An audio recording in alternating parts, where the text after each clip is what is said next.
And so you can see in different parts of the economy, like companies that were, let's say, negative cash flow companies that had a lot of venture capital investors in them, like a number of either tech companies or, new concept companies that had negative cash flow because they would either borrow to finance their gap or they would raise equity to finance their gap. That no longer exists in those cases. So they have to have the markdown of those assets. They haven't marked them down yet. And as they mark them down, that means losses for those who are holding those positions. And it means that right now there's not the same amount of money to lend to it. So those groups. So anyway, I can go on, but there's a sequence of events that takes place that by nature reduces the amount of credit creation as a result of that. And that weakens the economy, particularly certain parts of the economy. I would say that what the government sector did, the government and the Federal Reserve, is they got a lot more in debt and they printed the money, and now they own these kinds of bonds, and they gave more money as a result, transferred more money to the household sector. And so the household sector is in a better shape, but it is shrinking as part of the process. So that's the dynamic as we're passing that through. And that's not just a U.S.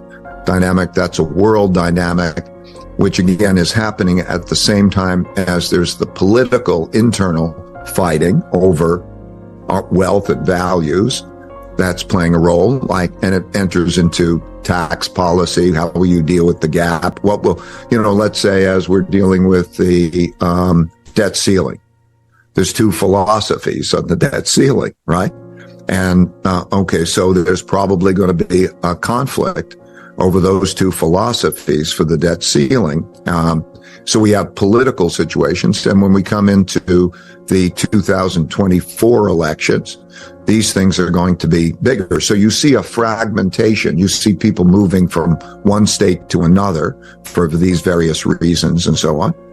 And, that's all happening while we have the same types of conflicts internationally with, the great powers. Now, and very classically, there's the emergence of populism of both sides, populism of the right, populism of the left. Populism means that they will fight it and win at all cost. They're not inclined to compromise. Winning is the only thing that matters. And as a result, you have the emergence of this. We saw it with the January 6th events, and you could see it more. And you have to ask yourself, how will those be resolved? Will they be resolved through compromise? And democracy requires compromise. But you have really greater populism and greater extremism. And, and it's concerning because a certain percentage of the population would fight rather than lose. And you're seeing that it's not easy to be part of the middle. You have to pick a side, and pick a side and fight.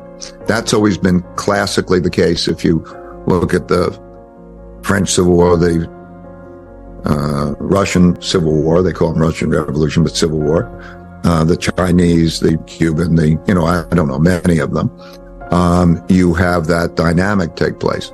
So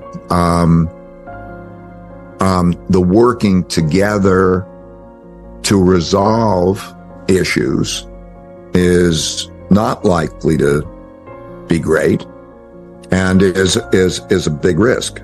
One stage leads to another stage. So you almost can look at naturally when you're in this stage, your choices are limited and then you go to the next stage. And so let's start the story in 1945 by way of example. There's the war and then after the war, the winners of the war determined the new system, the new order. And we created a new monetary system, and we created a new world order. That's the American world order, because the United States accounted for half the world's economy. It owned 80% of the gold, which gold was money. And it was a dominant military power. And so nobody wanted to fight it, and it determined the world order and so on. Then you have peace, and then you build prosperity, peace and prosperity, because nobody wants to fight, and people work together, and they're so distraught of a war, they don't want to enter into that, but now they have peace and prosperity. And then you have the 50s and the 60s, and then you begin, and these cycles always happen,